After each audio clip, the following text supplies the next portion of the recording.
Yeah, it was always really nice to get a good first week in. You know, it was my first tournament of 2025, so I think it kind of went pretty much how I wanted it to go in terms of trying to get matches, testing out my body physically after the knee injury in Saudi.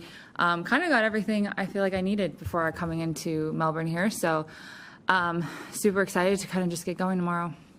Okay, first question. Ben?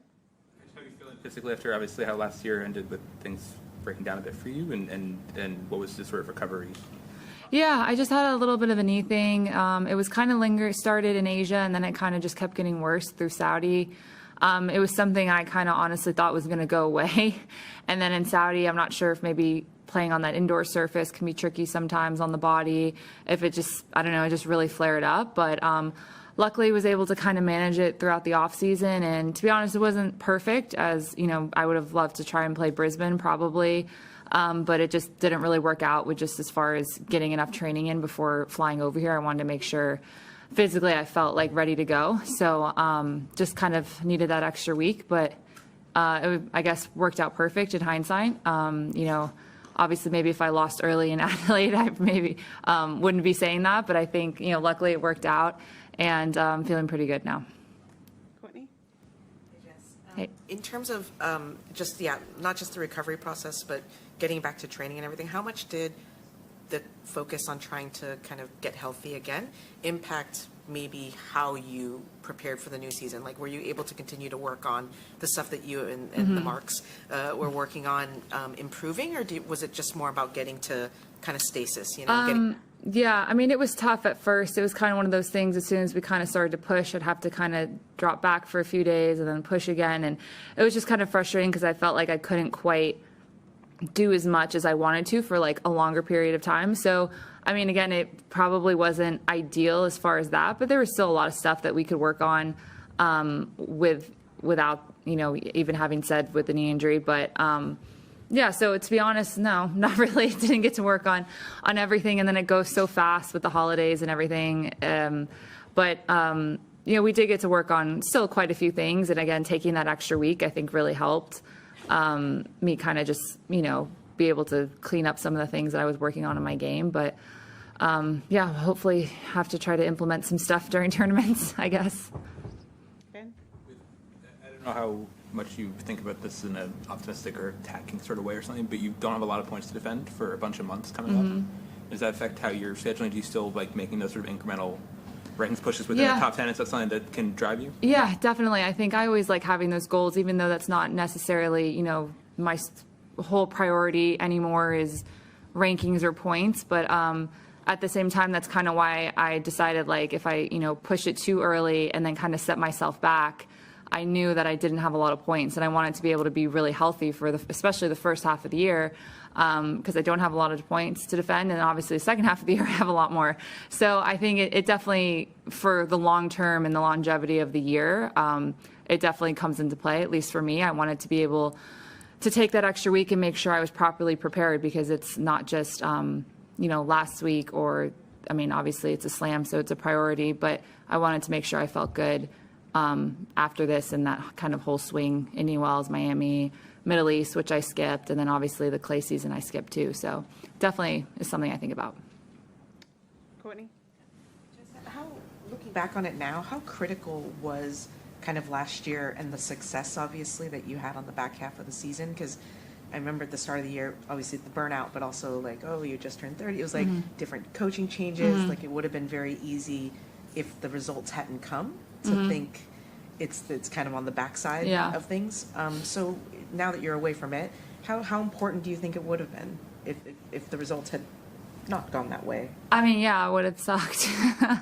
It would have been not as ideal, but my year was so up and down, like you're saying. I don't think I would have been that really upset, because there was just injuries, coaching changes, health issue, like there's a lot of things going on.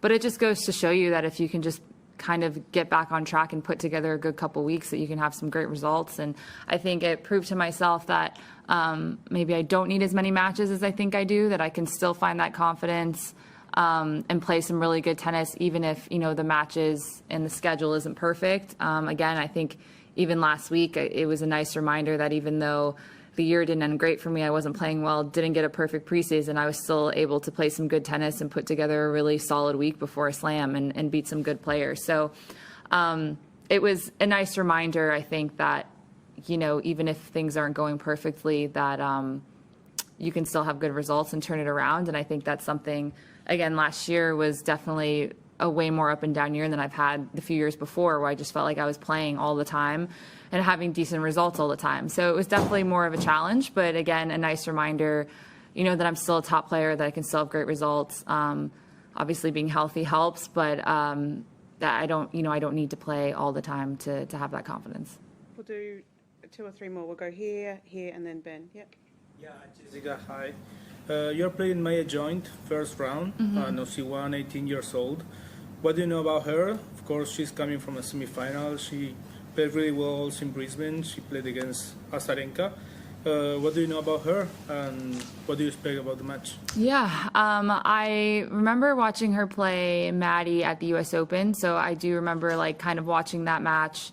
And then I saw her results, obviously, in Brisbane, and then she was playing well in Hobart. So, I mean, seems like a really good, young, talented player. Obviously, coming here, nothing to lose, wild card, also with a lot of confidence, especially from last week. I think it's going to be a really tough match. You know, only having a day here as well to kind of get used to the conditions. And, of course, it rained today, so I wasn't able to hit outside. But, I mean, same thing. I just came off a great week, too, so I'm feeling pretty good. But yeah, it's always tough playing a player where you don't have a lot of familiarity there, and someone who I feel like playing someone like that, they're confident and they're going to bring their best game and nothing to lose, like I said. But I'll just try to take it, you know, as a good challenge, and hopefully it'll be a good crowd as well, playing Aussie and Australia here.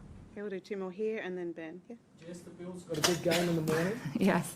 A, you're going to watch it, and B, are you confident they're going to beat the Broncos? I think it's on, what, like 5 a.m. here time? So probably won't be up that early. Maybe catch like the second half of it.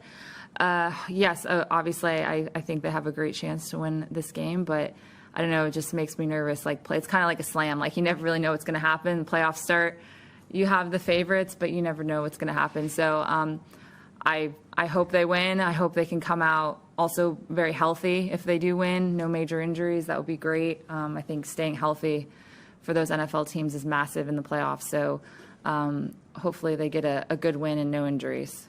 Okay, last one, Ben. Being at a slam for the first time since you played 7 matches at one. I mean, just sort of having been all the way to the end last time. Does it, I don't know, unlock something that you think it can be something you understand more your first time, you know, having done that already? Yeah, I mean, it's definitely a challenge. Having to stay locked in for 2 weeks is not easy. The slams can be stressful. The days are long. There's a lot of people. You're constantly like way overstimulated.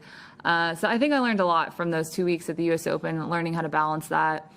And kind of like I said before, I took that challenge of playing well in Toronto and Cincy as well as, again, like a challenge for me to be able to focus for those 2 weeks and not get too high, not get too low, physically, mentally. And I think that helped going into the U.S. Open. So definitely learned a lot from just that month in general of having to play a lot of matches and try and, you know, win big matches and play your best tennis day in and day out. So hopefully that experience will help me these 2 weeks and the rest of the year.